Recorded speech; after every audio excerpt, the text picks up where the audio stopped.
Vou dar logo alguns créditos aqui pro Pedro, e ele fez essa mesma apresentação ano passado, né? E ele me ajudou bastante com os slides, e eu fiz algumas alterações, adicionei algumas coisas, mas boa parte do que tem aqui foi o Pedro que ajudou também. Pedro Jorge, né? Eu era o presidente na Liga no passado, para quem não sabe. Então, o tema de hoje é esclerose múltipla. Dentro das síndromes aí das grandes síndromes da neurologia, está na neuroimunologia, né? E vamos começar aqui vendo esse caso desse estudante. É um caso que está naquele livro Casos Clínicos em Neurologia, da editora Lange, se eu não me engano. É um estudante de 24 anos, estudava à noite para um exame, e enquanto olhava para o seu livro-texto, percebeu que seu braço esquerdo e a perna esquerda estavam dormentes. Ele ignorou, ao lembrar que há 6 meses, ou 7, apresentou sintomas semelhantes. Ao levantar-se, percebeu que apresentava falta de equilíbrio. Questionou-se sobre quando havia apresentado visão borrada e lembrou-se que há 1 ou 2 anos atrás apresentou também o mesmo sintoma, né? Mas isso se resolveu. O paciente não tinha consultado um médico anteriormente para qualquer um dos sintomas. Se resolveu, né? Então deixou para lá. Ele foi para a cama e decidiu procurar um médico no dia seguinte. Vamos dar uma olhada nesses sintomas aqui dele, né? Aparentemente não tem nada a ver uma coisa com a outra, né? O cara tem um sintoma sensorial aí no braço esquerdo, tipo uma parestesia, sensação de formigamento, dormente, e não era a primeira vez que ela apresentou esses sintomas. 6 meses antes ele já havia apresentado. E também, além do sintoma sensorial, ele apresentou falta de equilíbrio. E, além disso, um sintoma visual, que também havia sido um sintoma alguns meses antes. Então, a gente percebe que são sintomas diferentes, que aparentemente têm topografias diferentes no sistema nervoso central, e estão ocorrendo em momentos distintos também. Então, por causa disso, ó, até coloquei aqui do lado, a topografia é totalmente diferente, né? Estudo sensorial, do equilíbrio e da visão. E ainda tem um padrão de remissões e recidivas, ou seja, aconteceu mais de uma vez em períodos espaçados. Então, o diagnóstico mais provável desse rapaz é de esclerose múltipla. A gente vai ver os critérios diagnósticos e como é que faz o diagnóstico certinho mais na frente, mas já vamos colocar logo.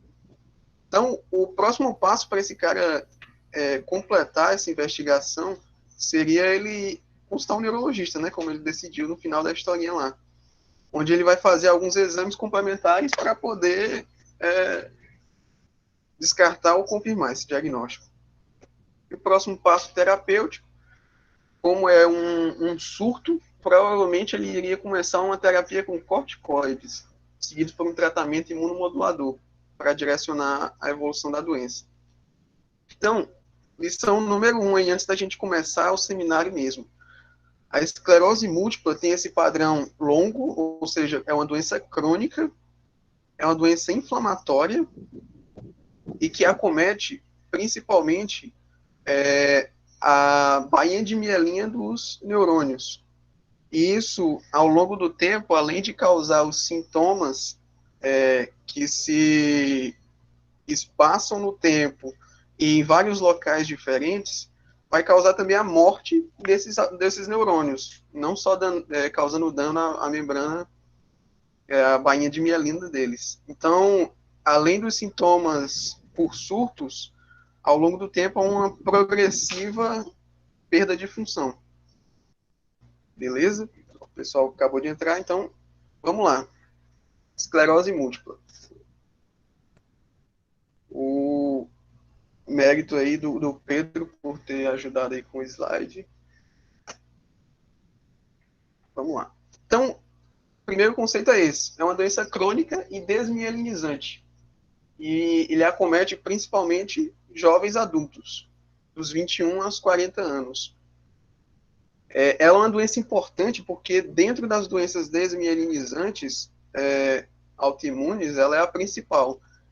E dentro das que causam incapacidade neurológica na vida adulta, é a segunda causa mais comum.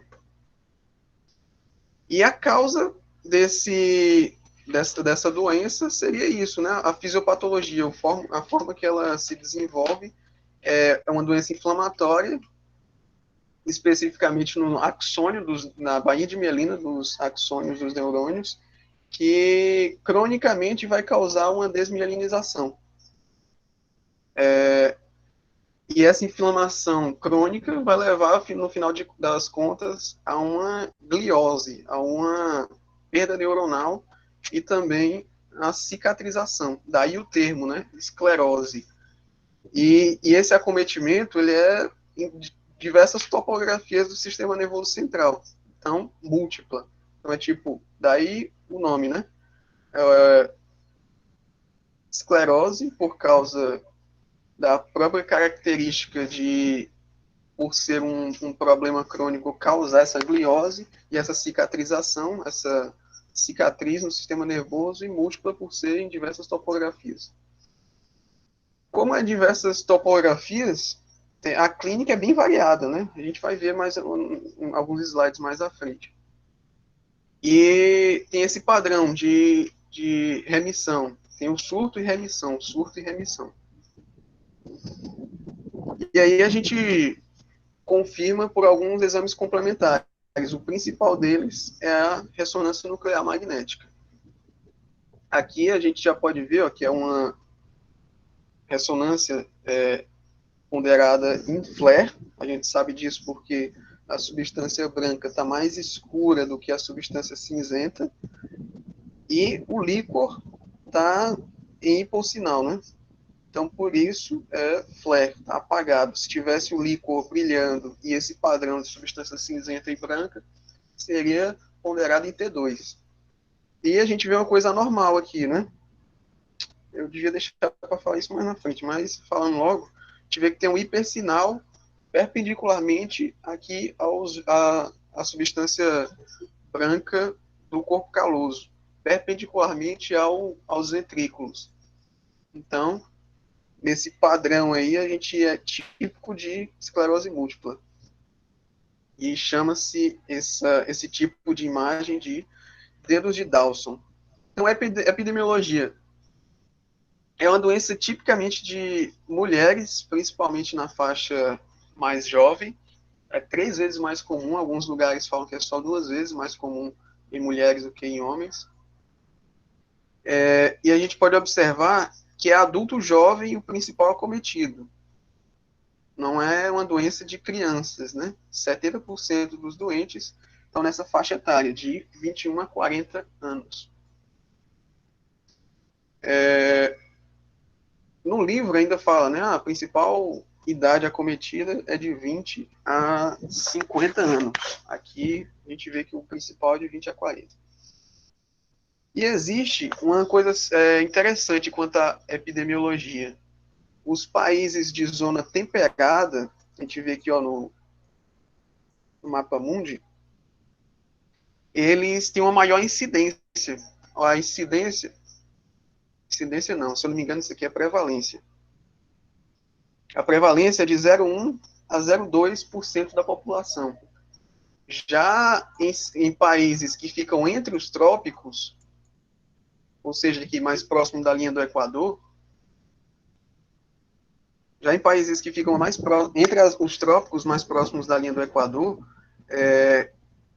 a prevalência sobe 10 a 20 vezes, ou diminui 10 a 20 vezes. A explicação para isso está na incidência solar, né? Esses países longe da linha do Equador, eles têm uma menor incidência solar ao longo do ano e provavelmente a vitamina D, os níveis de vitamina D no sangue, por seu papel imunomodulador, eles vão ser um fator protetor contra a esclerose múltipla. Beleza? Então, o primeiro fator ambiental que influencia o risco para a esclerose múltipla é a exposição solar. Os países nas zonas temperadas têm maior incidência de prevalência de esclerose múltipla. E também se associa um maior nível de vitamina D no sangue com menor risco de esclerose múltipla, principalmente por essa provável função imunomoduladora, né, da vitamina D. Além dos fatores ambientais, existe também uma porção genética, mas ela não é tudo, né? Ela não é um fator único, porque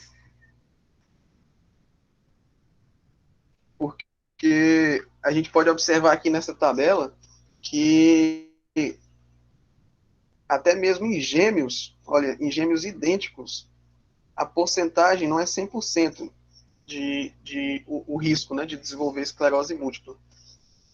É 1 em 3 apenas, enquanto eles têm praticamente o mesmo material genético, né? Em gêmeos fraternos, isso já cai para 1 em 15. Um membro da família, um irmão, 1 em 25. E se um pai ou a mãe tiver 1 em 50, e se algum membro da família lá embaixo, cai para 1 em 1000. Então, além do fator ambiental, o genético influencia, mas não é o único a determinar, né, a ocorrência da esclerose múltipla. Esse locus aqui, ele parece ser importante, porque ele codifica uma proteína que vai estar ligada à proteína básica da membrana, da mielina, né? E aí ele pode ser um potencial imunogênico para essa proteína da mielina, que é um dos principais antígenos, né? Que desencadeiam a reação inflamatória na esclerose múltipla. Quanto à etiopatogenia, ela é bastante complexa, e a causa mesmo da esclerose múltipla até hoje não está definida. A teoria, a hipótese mais aceita é que se inicia por causa de linfócitos T autorreativos. E aí esses linfócitos, eles conseguem ultrapassar a barreira hematoencefálica e chegar até os antígenos da mielina, né? E aí vão desencadear a inflamação, soltar uma série de interleucinas e fatores inflamatórios, vão aumentar a inflamação lá e promover a imunidade, uma resposta da imunidade celular, causando dano mesmo à mielina e até aos oligodendrócitos. E além dessa imunidade celular, também vai ocorrer uma resposta imune humoral, ou seja, vão produzir anticorpos também contra alguns antígenos da mielina. Mas eu já digo logo que não é o único fator, né? Tem a resposta imune celular também. E a curto prazo, quem é responsável pela mielinização das células do sistema nervoso central, os axônios, os oligodendrócitos, eles conseguem remielinizar, desfazer o dano causado. Mas, a longo prazo, vai ocorrer, ao invés disso, uma fibrose. Fibrose no sistema nervoso a gente vai chamar de proliferação da glia, né? Gliose. E aí forma essa cicatriz, essas placas de cicatrizes ao longo do sistema nervoso central. Beleza? Então essas placas são a esclerose, e daí o nome, né? Esclerose múltipla. E qual o problema de lesar essa mielina? Isso aí é que a gente vê lá na fisiologia, né? Na neurofisiologia. E a gente lembra que a importância é que o isolamento causado pela bainha de mielina, ele permite que apenas pequenas regiões do axônio precisem se despolarizar para conduzir o potencial de ação. Ou seja, o axônio grande só vai precisar despolarizar pequenas regiões e a condução vai ser saltatória e mais rápida. Ele vai pular grandes regiões, né? Se a bainha de mielina for danificada, toda essa região aqui vai ter que se despolarizar sequencialmente. Isso vai deixar o impulso muito mais lento. E aí pode causar bloqueios da condução variáveis, ou então bloqueios até completos mesmo. A gente vê a diferença de velocidade. Ó. 70 metros por segundo passa para 1 metro por segundo, num axônio não mielinizado. Quanto às manifestações clínicas, como existe essa característica da fisiopatologia de o problema ocorrer difusamente no sistema nervoso central, as manifestações clínicas vão ser também as mais diversas possíveis.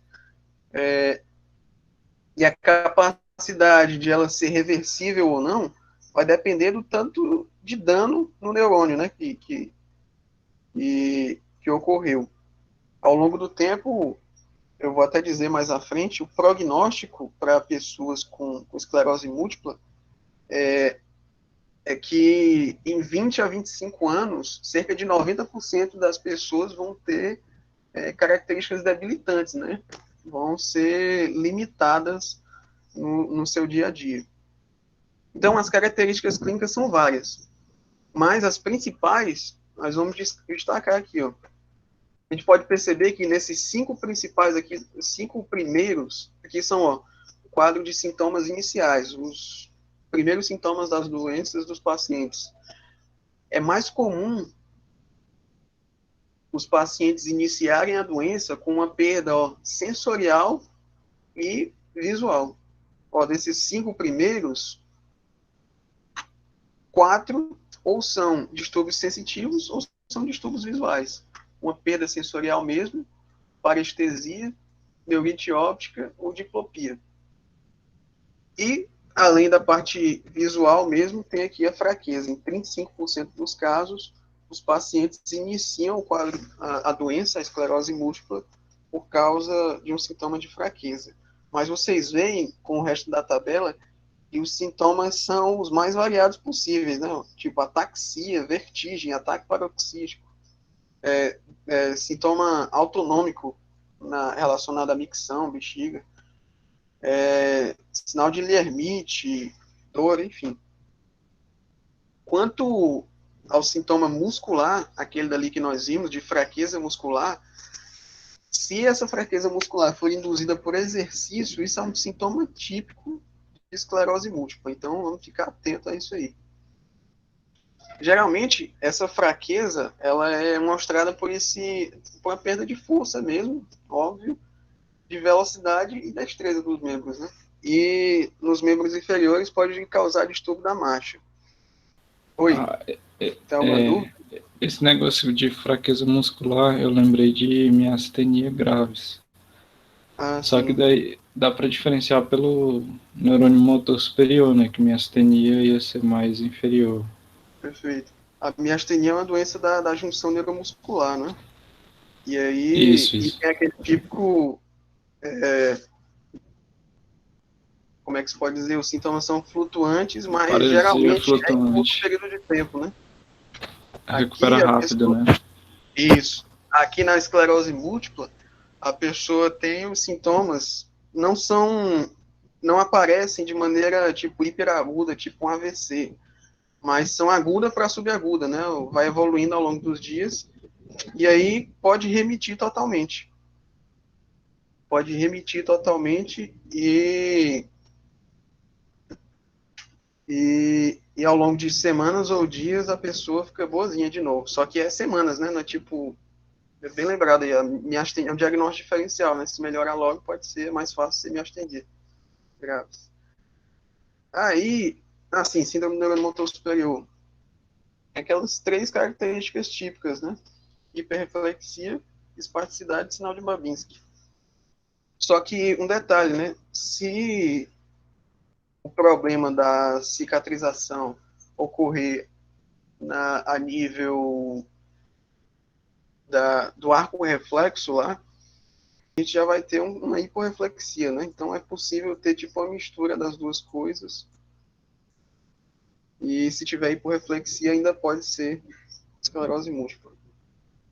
Um outro sintoma importante que a gente viu aqui, que ocorre em 36% dos casos, ou melhor, em 36% dos casos é o primeiro sintoma a aparecer, é a neurite óptica. O nome já diz muita coisa, né? Uma inflamação no nervo óptico. E aí isso vai causar principalmente uma perda da acuidade visual. E uma coisa importante, né? Geralmente na esclerose múltipla os sintomas são monoculares.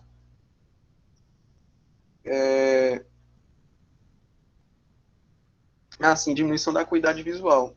A acuidade visual não é nada mais do que a capacidade da gente ver detalhes, né, da imagem que a gente tá vendo. E além da redução da acuidade visual, pode se manifestar também pela dessaturação, ou seja, a gente diminui a capacidade de ver cores no campo central da visão.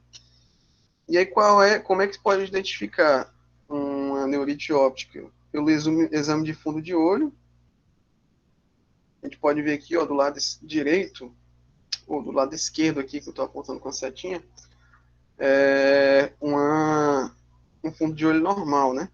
Mas aqui já tem uma papilite, que a gente observa que as bordas do disco óptico, elas estão elevadas, beleza? E aí quer dizer que ele está demasiado aí. E também as veias estão um pouco engurgitadas, né? Então, aí já são indicativos de,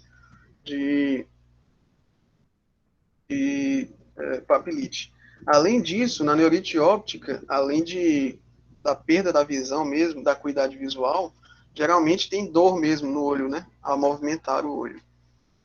E aí, um sinal interessante para verificar esse acometimento do nervo óptico de um lado só é o defeito pupilar aferente, né? Relativo. A parte da dor periorbital está aqui. O defeito pupilar aferente relativo é esse aqui, ó. Em poucas palavras, seria que um dos nervos ópticos não está funcionando, né? E a via aferente daquele reflexo fotomotor direto é o nervo óptico. Então, a via aferente do lado afetado não vai estar funcionando. E na hora que nós jogarmos o feixe de luz desse lado, que é o lado afetado, o lado afetado é o lado direito, irmão. Na hora que nós jogarmos esse feixe de luz, não vai haver miose em nenhum dos dois lados, porque a via aferente do reflexo está danificada, né? Mas na hora que jogarmos o feixe de luz no olho saudável, ocorre miose dos dois lados. Beleza? Então, ó, o defeito pupilar aferente relativo aqui a gente está vendo do lado direito, né? Nosso lado direito, mas esquerdo do paciente. Desse outro lado aqui, ó, a mesma coisa, só que está do lado direito do paciente mesmo. Ó, tá aqui os dois, ele ilumina do lado esquerdo e vê uma miose, mas ilumina do lado direito do paciente e aí faz dilatar, né? Que não responde. Um videozinho para um videozinho para ver isso aí. Tá aqui. Vocês viram? Deu para ver. Põe aí de novo, Matheus, por favor. Beleza. Ó, ele começa iluminando o lado direito do paciente e aí ocorre miose dos dois lados. Na hora que ele passa para o lado esquerdo do paciente,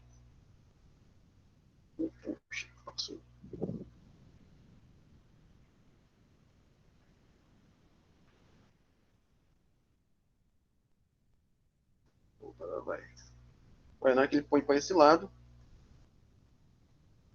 e volta para o outro lado. Puxa, agora foi. Aqui é muito pequeno o negócio. Na hora que ele bota para esse lado aqui, aqui é meio ruim também a transmissão. Mas ainda bem que eu botei as imagens para ver, enfim. Então, ó, E pode ser visto também a neurite óptica por exame de imagem. Nessa ressonância aqui, ó, né, na imagem A, tem um corte coronal, né, da cabeça aí, e aqui está o espaço do olho, né, e aqui o nervo óptico, ele está mais branquinho do que o normal, do outro lado. Então tem um realce aí em T2, T2 desse olho. Então provavelmente tem um processo inflamatório no olho, no nervo do olho direito. Aqui do mesmo jeito, só que em outra sequência. No caso é o flare, né? Opa, não, aqui é T1. T1 com contraste. E aqui aquele sinalzinho nos dedos de Dawson. Né?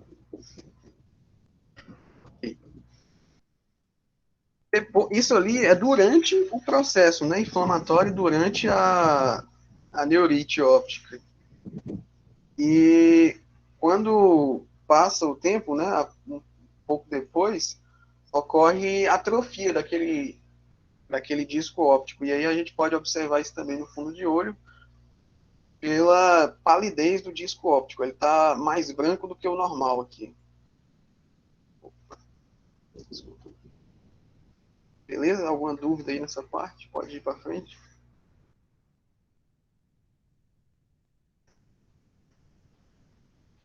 Acho que sim. Outra manifestação que nós vimos lá que é comum é a diplopia. E a diplopia é geralmente causada por uma oftalmoplegia internuclear. Oftalmoplegia internuclear. Para saber do que se trata, vamos revisar rapidinho como é que ocorre o olhar horizontal. Qual é a via do olhar horizontal? É interessante isso aqui, ó.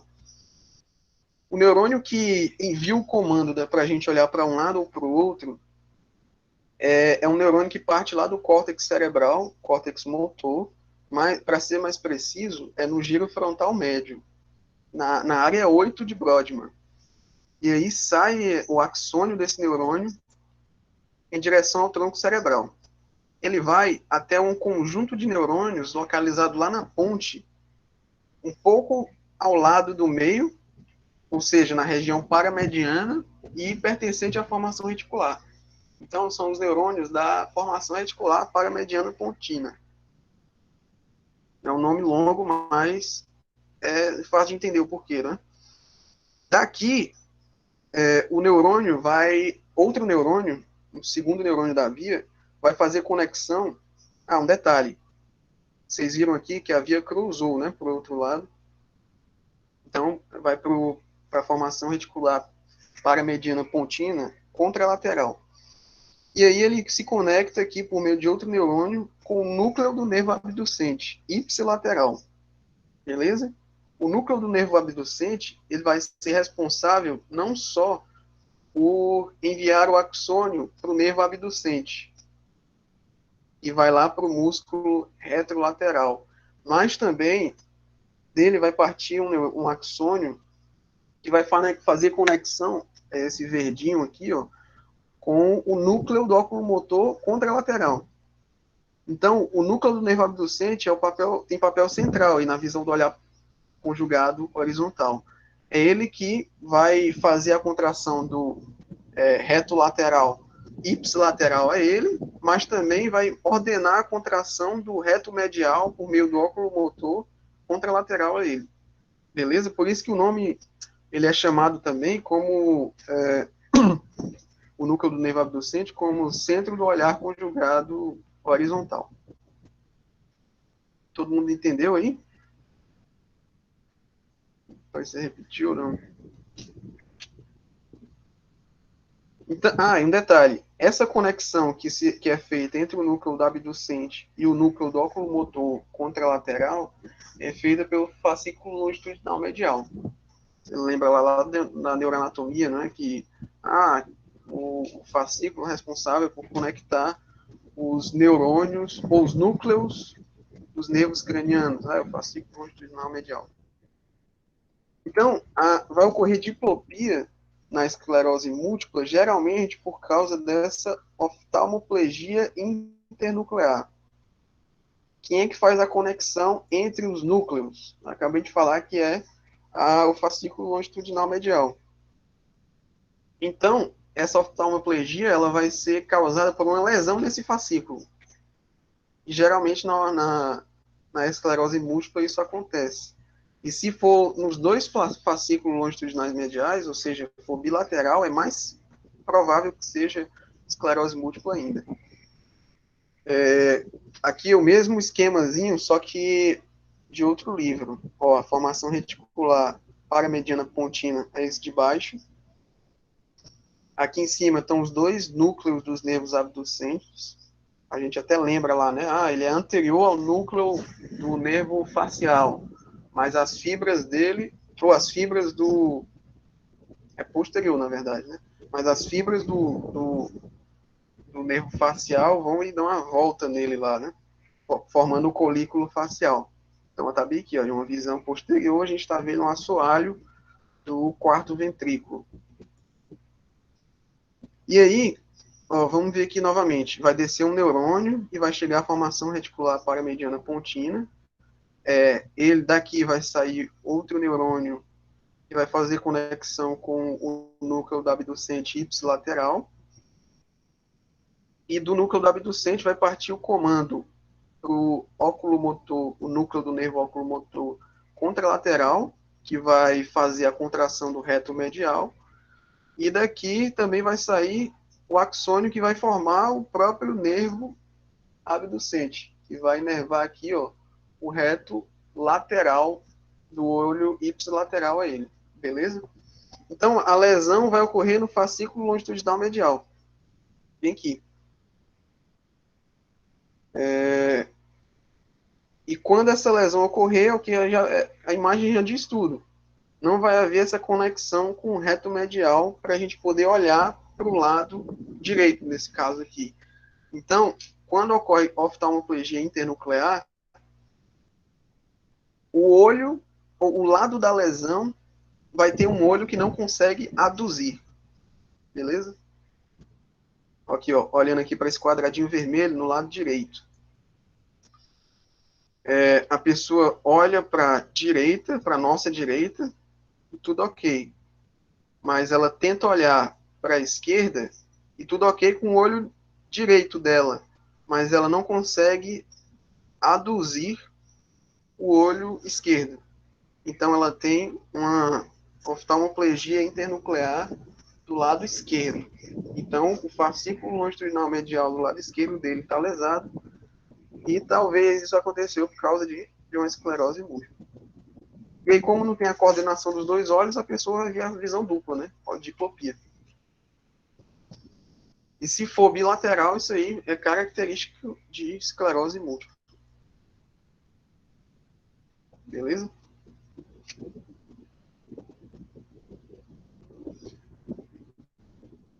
Olha aqui. Alguém me responde aí ou pelo chat ou ligando o microfone mesmo para onde que é onde é qual é o nome dessa oftalmoplegia internuclear? É a esquerda ou direita?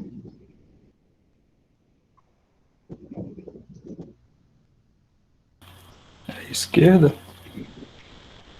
Boa. Porque o olho esquerdo aqui dele não consegue aduzir, né? Ele olha para o nosso lado direito. É melhor usar o do paciente, né? Ele olha para o lado esquerdo dele e tudo ok. Mas na hora que ele olha para o lado direito, ele não consegue aduzir o olho. E um detalhe importante, a gente pode pensar, então ele tem um problema no músculo reto medial do olho esquerdo. Poderia ser, mas aí para descartar essa hipótese, pede para o paciente olhar para o seu dedo e aponta lá até o nariz, né? E aí ele consegue aduzir os dois olhos. Então o problema está no olhar conjugado horizontal para a direita do paciente. Nesse caso aqui, direita ou esquerda?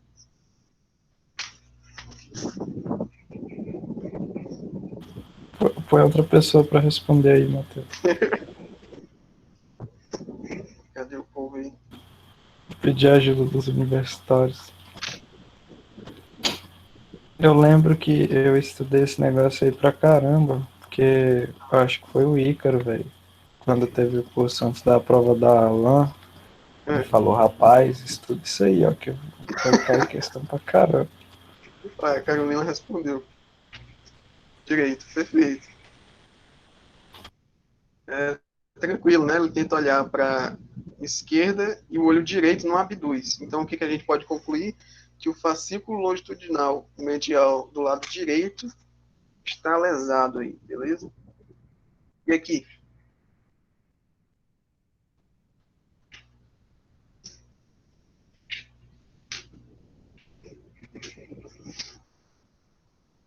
Isso aí é bilateral, velho.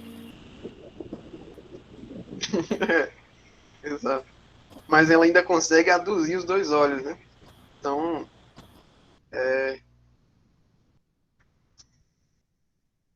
bilateral.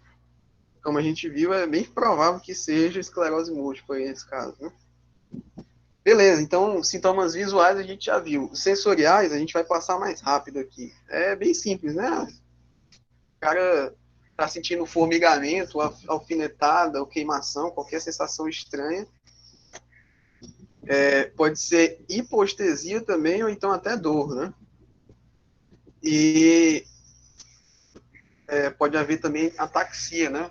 Tremor de intenção, tremor cerebelar, quando ele está quase alcançando um alvo no exame lá. E também outros sintomas cerebelar pode ter a disartria, né? A fala escandida. A pessoa tem uma descoordenação lá nos músculos da fala e fala lento pra caramba. Se aquelas placas da esclerose múltipla, se a inflamação e a esclerose dos neurônios ocorrer no sistema nervoso autônomo, a pessoa tem sintomas, né, sinais autônomos também. Por exemplo, aí a disfunção vesical. O sistema nervoso autônomo vai ser afetado. E interessante, ó, mais de 90% dos pacientes desenvolve esse problema. E pode ser tanto hiperreflexia do detrusor, causando polaciúria e urgência miccional, quanto dissinergia entre o músculo que contrai, né, o detrusor, e o esfíncter. E aí as várias outras, né, manifestações, que se a gente fosse ver todas, ia demorar um bocado. Constipação e urgência, ou incontinência fecal, disfunção cognitiva também, depressão, assim, sintoma neuropsiquiátrico, disfunção sexual, vertigem, perda auditiva. E existem também alguns sintomas auxiliares, né? O pessoal da as pessoas com esclerose múltipla, eles podem ter alguma sensibilidade ao calor, ou seja, quando elas têm crise febril, ou então fazem exercício físico, ou vão para um lugar mais quente, isso pode desencadear os sintomas, né? Ser tipo um gatilho. Provavelmente por causa de um bloqueio transitório da condução nervosa. E aí, isso seria tem até um nome, né? Um epônimo, um sinal de UTOF. Existe também o sinal de Lhermitte, que a gente vê até nos pacientes de TRM, né? Às vezes no HU, que seria quando a pessoa flete o pescoço, ela sente um choque descendo o dorso dela na parte da coluna vertebral. E outros também sintomas paroxísticos, né, que podem acontecer várias vezes ao dia. Neuralgia do trigêmeo também, né, por causa da desmielinização lá, e até contrações musculares involuntárias nos músculos da face, mioquinia facial. E agora uma parte importante, como é que é a evolução da doença? Essa classificaçãozinha aqui é interessante. Existem essas 4 formas de classificar a evolução da doença. A mais comum delas é a esclerose múltipla remitente recorrente. 85% dos casos é desse tipo aqui. Como é que ela funciona? Ela, olhando aqui para essa tabelinha que eu montei aqui para ver se consegue ficar mais intuitivo, ela ocorre em padrões de surtos. Mas, ó, a gente tem picos aqui de incapacidade, né? Mas aí ela consegue melhorar desse sintoma, mas logo depois tem outro surto. e tem vários surtos ao longo da evolução da doença. Mas um detalhe, para ele ser classificado de remitente recorrente, os espaços entre os surtos têm que ser estáveis, ou seja, a pessoa não piora a sua funcionalidade entre esses surtos, beleza? Então, ó, não tem um caráter progressivo entre os surtos. Já a progressiva secundária, que é essa de baixo, ela começa inicialmente só com surtos e remissões, mas secundariamente, logo depois, ela passa por um caráter progressivo. Começa só a piorar, aí, ó, beleza? E a escada abaixo na funcionalidade. Então, ela inicialmente tem surtos e depois evolui para um caráter progressivo. A progressiva primária, como o próprio nome já diz, desde o início, ele já começa com essa ladeira abaixo, né, da funcionalidade. E não existem os surtos, mas só inicia já e começa a perder função aqui. E o último é a progressiva recidivante, que seria uma progressiva com superposição de surtos. A pessoa está sempre progredindo na perda de função, mas tem alguns surtos ao longo dela. Então, relembrando, isso aqui é o principal, remitente recorrente, 85% dos casos, e os outros 15 vão ficar divididos aqui entre esses outros. Então, vendo isso, vamos... Matheus, desculpa, eu perdi qual delas que é a mais comum. É a remitente recorrente. Você Tá, beleza. 85% dos casos, de acordo com o livro aí. Obrigado, velho. Na hora. E aí, depois de ver todos esses sintomas e sinais, tem essa tabelinha aqui para a gente ver, né, quais são os mais indicativos de esclerose múltipla e o que não tem muito a ver, né, mais atípico. A gente viu na epidemiologia, né, que o padrão de início é de 15 a 50 anos, tem esse padrão, né, de ida e volta dos sintomas, recaídas e remissões. Neurite óptica acontece em muitos pacientes, e é o primeiro sintoma em muitos deles, né, 37% dos casos, se não me engano. Sinal de Lermite também, se o cara não tem nenhum sinal, nenhum histórico de trauma raquimedular, tiver o sinal de Lermite, ficar atento para a esclerose múltipla. Oftalmoplegia internuclear, essa fadiga e sensibilidade ao calor, que a gente viu que é o fenômeno de Uthoff. Já atípicas seria o oposto daquilo dali, né? Antes dos 10, depois dos 50, e algumas coisas que a gente nem chegou a falar aqui, né? Afasia, praxia, laxia, nem citamos isso, né? Esses problemas mais corticais. Então, se viu isso, não é muito típico, né, para a esclerose múltipla. Diagnóstico. O diagnóstico, ele foi definido pelos critérios de McDonald, e eles foram revisados em 2017. E, basicamente, para a gente lembrar de como é que se faz o diagnóstico, é lembrar do conceito, né, da doença. É uma doença crônica, inflamatória, que é característica por esse padrão de múltiplo acometimento, progressão temporal e também espacial, né? Ou seja, ela acomete várias topografias e ao longo do tempo ele tem alguns surtos, ou então só piora mesmo. Então, o critério diagnóstico, para fechar diagnóstico de esclerose múltipla, você tem que ter 2 ou mais episódios sintomáticos, ou seja, aqueles surtos, os ataques, e o critério para ser um ataque é que tem essas 4 características que eu coloquei aqui, né? Mas é basicamente ele ser compatível com um fenômeno desmielinizante e tem que durar pelo menos 24 horas. Se for menos de 24 horas, você talvez pensar em um AIT, né? Tem que durar mais de 24 horas e é bom não pode ter, né, um sintoma de infecção, né, de problema infeccioso. E além desses dois, e além de mais de 24 horas, tem que ter pelo menos um intervalo de 1 mês entre os 2 ataques.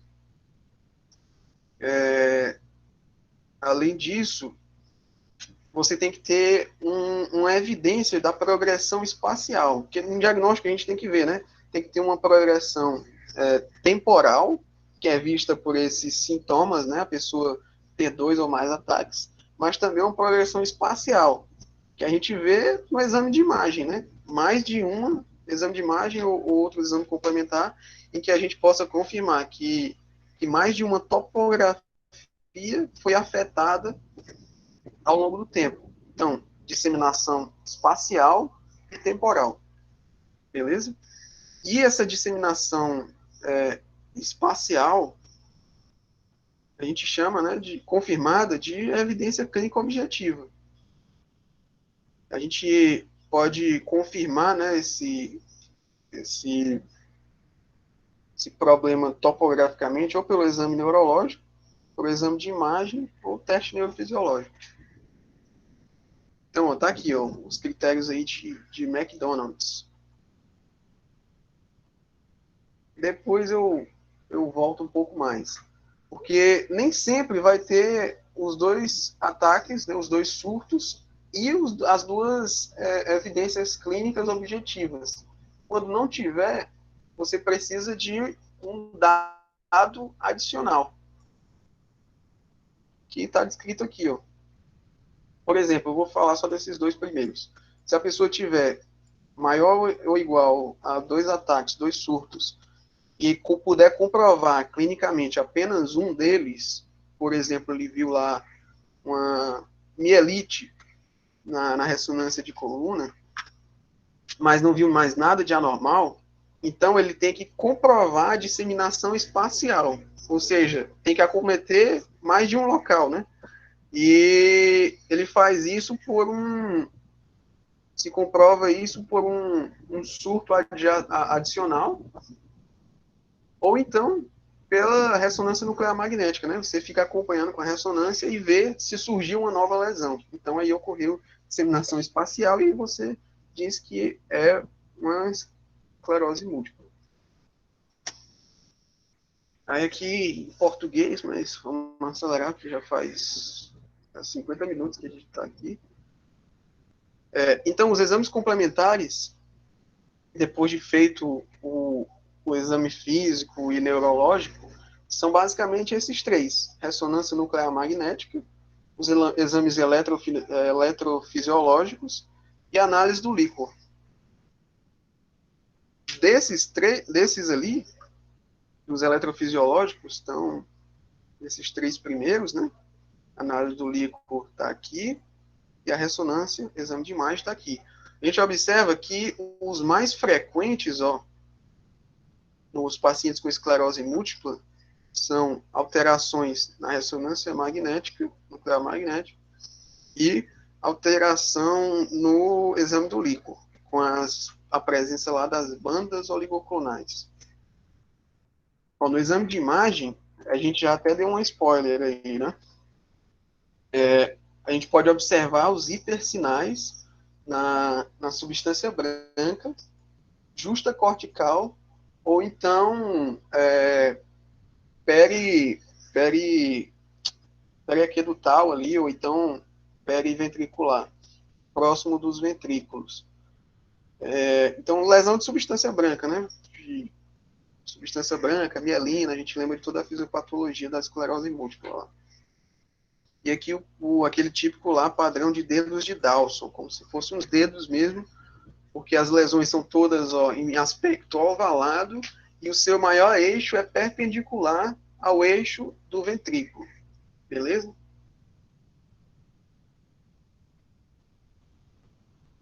E a ponderação, né? Esse primeiro aqui é o gradiente eco. E letra B aí é uma ressonância nuclear magnética ponderada em T2 flare. Que a gente vê o hipersinal aí nessas áreas. Olha aqui, esse aqui está bem característico, né? Do lado direito, ó, as lesões perpendiculares aí, hipersinal e tudo mais. Isso aqui é mais agudamente, vamos dizer assim, é mais quando é recente, né, o problema do paciente, assim, diagnosticado. Ao longo do tempo, quando vai evoluindo para a forma mais crônica, né, essas lesões dão lugar a uns locais de hipossinal. Tá aqui, ó. O pessoal chama de buraco negro, né? Aí isso aí é uma amostra, né? Da perda, da degeneração axonal. Se alguém tiver alguma dúvida aí, pode falar. E aqui a gente já tem um exame de imagem da coluna torácica e vê um hipersinal aqui na medula espinhal torácica, né? Indicando mielite transversa. Já aqui a gente já vê esse hipersinal, depois da administração do contraste, que pode significar a ruptura, né, da barreira hematoencefálica, por causa daquele processo inflamatório que a gente viu na fisiopatologia. E Na análise... Matheus, Oi. nesse aí da coluna, é bom. Eu vou só lembrar aqui de neuromielite óptica, É um que diagnóstico é uma. diferencial. Fala aí, Marcos. Isso, que é uma doença desmielinizante também. E aí, como o próprio nome diz, ela tem a neurite óptica, que a gente vê que é bem indicativo de esclerose múltipla, e também dá a mielite. Só que geralmente a mielite ela é mais alta, é mais cervical e tudo mais. Perfeito. Era só isso mesmo. Uhum. E também na Aí, neuromielite, pelo que eu lembro, praticamente todos os casos são progressivos, né? Não tem questão de remissão. aí, se tiver muito aperreado, querendo saber se é um ou outra, aí pede o exame lá de antiacoporina 4, Uhum. que se tiver positivo é a NMO, e se tiver negativo já vai mais para esclerose múltipla. Só que eu acho que tem uns casos que o anticorpo é negativo, eu não tenho certeza. É nesse rumo aí mesmo. Como a ideia da aula era também falar dessa parte de diagnóstico diferencial. Ainda bem que tu falou, Marcos, porque eu não coloquei aqui, porque senão ia passar muito de uma hora, né? O objetivo é ser menos que uma hora aqui. Na análise do líquido, Beleza. geralmente se vê pleocitose de células mononucleares. Pode ter um leve aumento, né, da concentração de proteínas. E a parte importante mesmo, né, que a gente viu que em boa parte dos casos está presente, as bandas oligoclonais no exame de eletroforese do líquido. A gente vê aqui, ó, no lado canto inferior direito aqui da tela, essas bandas oligoclonais, né, de anticorpos. 90% dos pacientes vai estar lá, que são anticorpos mesmo, né, de uma só banda. E aí também pode ser feito os potenciais evocados, que são os testes lá eletrofisiológicos. Basicamente você estimular uma via sensorial para ver como é que está a resposta dela a nível do sistema nervoso central. E aí, quando houver problemas nisso, pode ser um sinal de que há um problema nessa via, né? Meio redundante, mas é mais ou menos isso. Um exemplo que eu vi no livro é que se a pessoa tem sintomas quaisquer que não seja de visuais, tipo, sei lá, tem uma parestesia sensorial, fraqueza, você pode confirmar a disseminação espacial utilizando um potencial evocado visual. Se houver uma resposta anormal no potencial evocado visual, significando que tem desmielinização também na via visual, você comprova que existe mais de uma topografia acometida pela doença. Então, comprova aí a disseminação espacial que a gente estava falando. Então, isso aqui é um resumão de tudo e já acrescenta um pouco do tratamento. Você parte aqui da clínica, né? Tem um sintoma típico de esclerose múltipla, que a gente viu quais eram. Neurite óptica unilateral, com dor do retroorbitário, mielite transversa, ou, enfim. Daí você parte para aqueles critérios diagnósticos. Tem que ver o número de ataques e ver quais têm evidência clínica objetiva. Possa comprovar pelo exame complementar ou pelo exame neurológico. Dependendo do caso, você vai confirmar ou não esclerose múltipla e vai começar ou não a terapia. Esse DMT aqui seria a terapia modificadora de doença, que a gente vai ver, vai dar uma pincelada mais na frente. O tratamento, ele se subdivide basicamente nesses dois tipos, né, dessas duas categorias aqui. Quando a pessoa tiver aqueles surtos, você tem que tratar, né, aqueles surtos. E quando for diagnosticada a esclerose múltipla, você vai iniciar alguns fármacos que já foram comprovados que aumentam a sobrevida do paciente, né, e melhoram a qualidade de vida deles aí. Nos ataques agudos, como é uma doença inflamatória, né, faz sentido a gente imunossuprimir o paciente. E a gente faz isso com corticoide mesmo, e o principal utilizado é metilprednisolona, 1 grama intravenosa diariamente de 3 a 5 dias. Pode ser usado os outros tipos aqui de corticosteroides também, mas o mais comum é metilprednisolona. Eles são indicados para a gente melhorar agudamente, né, os sintomas, mas não diminui o risco de você ter um novo ataque e nem melhora a expectativa de vida ou diminui a progressão da doença. E nem é indicado, né, você passar o resto da vida tomando corticoide. Os efeitos adversos são péssimos. E aí, os fármacos modificadores de doença têm uma série de subtipos, mas eu vou dar uma pincelada aqui de quais são os principais, porque eu acho que o principal seria o que a gente já viu até aqui.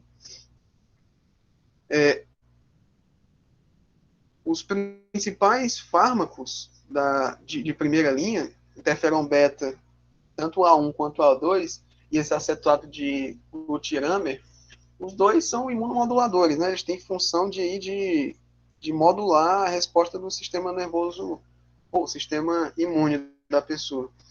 E foi comprovado, né, que ele melhora a longo prazo a evolução da doença. Esse fingolimod, ele tem uma função de tipo sequestrar os linfócitos longe do sistema nervoso central.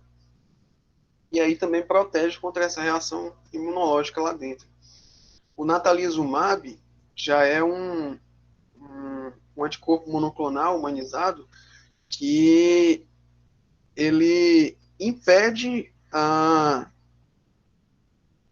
adesão dos linfócitos no endotélio e também, por isso, né, a passagem dele pela membrana, pela barreira hematoencefálica. O problema é que ele é muito bom injetado mensalmente, né? O problema é que se viu que se for usado ele por mais de 2 anos, existe um risco de evoluir para uma doença que eu esqueci o nome, mas é muito pior do que a esclerose múltipla. Então, um algoritmo em resumo é esse aqui. A alteração neurológica aguda, mas a exacerbação você trata com metilprednisolona, corticosteroide, né? E se a pessoa está estável, você vê se inicia ou não o tratamento. Eu vi que é bem individualizado esse aí. Inicia ou não o tratamento com aqueles outros fármacos que são capazes de alterar a evolução da doença. Isso aqui é uma tabela de 2015, então provavelmente alterou alguma coisa de lá para cá. Essas aqui foram as referências, mas antes da gente terminar, tem alguns testezinhos aqui. Aí, como no meu PowerPoint tem algum problema aqui, não dá para colocar o Vevox, vai ter que ser pelo chat mesmo. Ou então liguem o microfone. A primeira questão: Doença crônica e progressiva que se caracteriza por destruir a baía de mielina no sistema nervoso central, que acarreta danos neurológicos e sintomas como fadiga, fraqueza, alterações cognitivas, dor, depressão, espasticidades e alterações visuais. O anunciado se refere a... Qual é a resposta aí?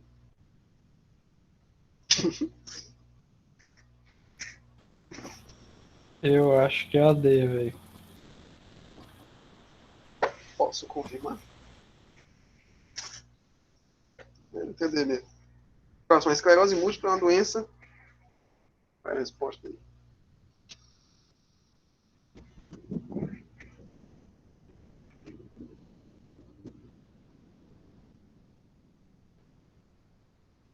É mais para fixar, né, os conceitos aqui principais. Essa eu acho que é a C. O sistema nervoso central, inflamatório e desmielinizante. Essa aqui. Eu colei da Gabi no chat.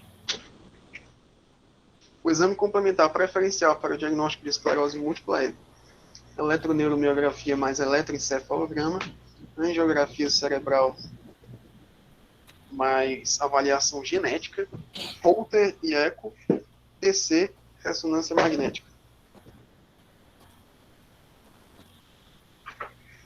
Acho que é E, né? É bem mongoloide mesmo, né, as questões. Pô, Léo, olha o cardiologista aí, ó.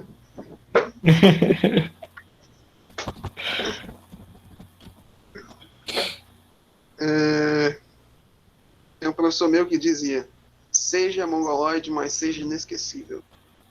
A questão dessa nunca mais esquece. Agora sim, ó. A esclerose múltipla é uma doença neurológica crônica que afeta a substância branca e, em menor grau, a substância cinzenta do sistema nervoso central.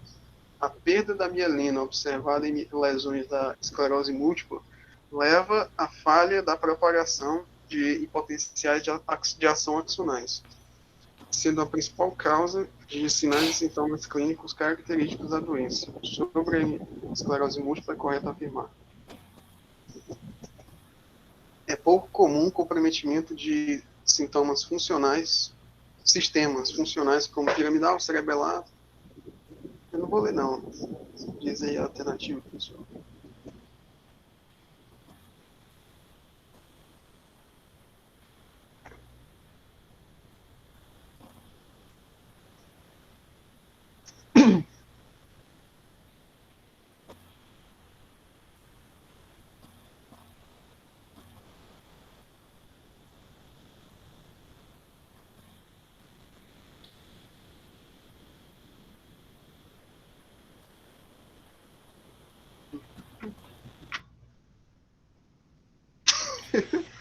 Essa aí não dá pra fresca, não.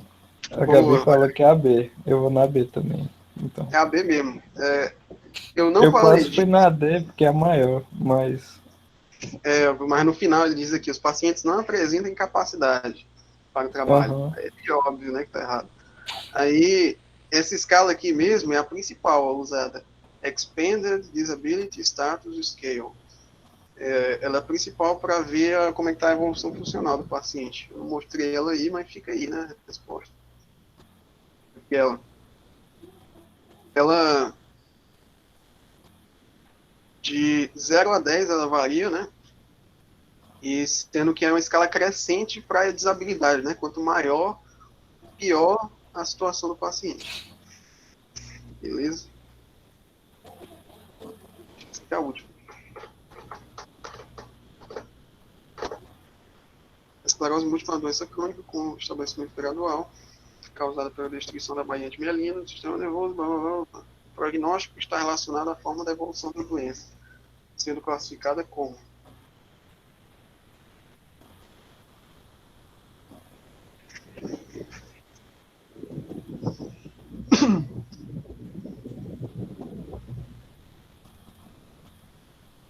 Eu acho que é a B. perfeito. Ou então, o Leozinho vai mandar a D lá. Volta aí. Taquicardia. Coisa de cardiologia.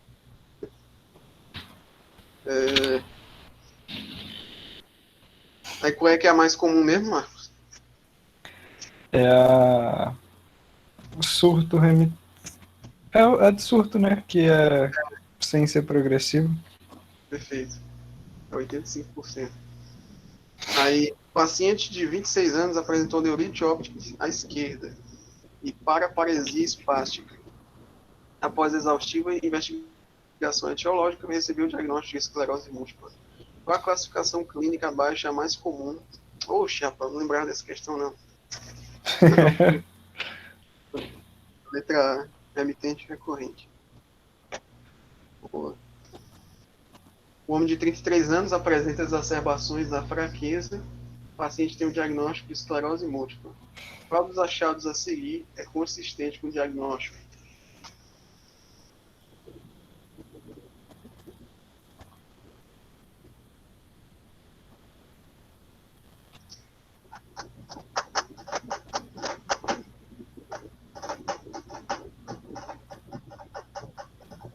É a E, mas essa eu tô em dúvida mesmo. Eu não sei se a B é muito específico, mas eu acredito que não. Não é específico, não. Esteroides, eu acho que não deve ajudar, mas não é tão bom.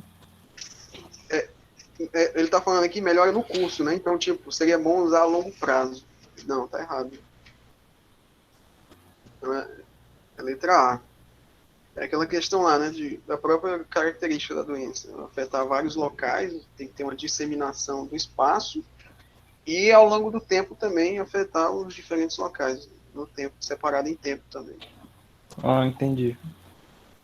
Exato. Paciente do sexo feminino, 30 anos, nos últimos 6 meses, vem apresentando episódios de disestesias em face e alteração da sensibilidade em membro superior e convalado.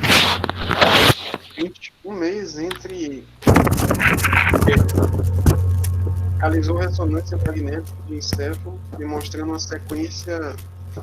sequência flare múltiplos focos de sinal de substância branca periventricular e subcortical. Alguns deles têm impregnação pelo gadolinho e em região contínua na emergência do quinto nervo craniano, junto ao seu núcleo. A hipótese mais provável seria a esclerose múltipla. Beleza?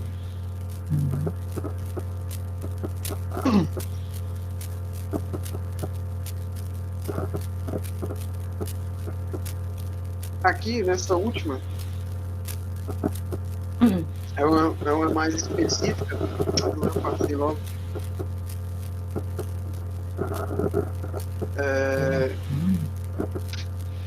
Sobre a esclerose múltipla, é correto afirmar que pode-se haver, né, linfocitose e aumento da proteína no líquido. Na verdade, os surtos, eles diminuem, né, na gestação, e isso é uma coisa que tem lá na neurologia clínica de Harrison. Os surtos, ele, durante o período gestacional, diminuem, mas aumentam no pós-parto. No surto, a droga de escolha é corticoide. O uso de corticoide cronicamente diminui a frequência de surtos? Não. E sinal de Lhermitte é a piora dos sintomas com aumento da temperatura corporal? Não, aqui é o sinal de o TOF, né? Lhermitte é aquele da coluna lá. Aí eu acho que era isso. Tem alguma dúvida aí, pessoal?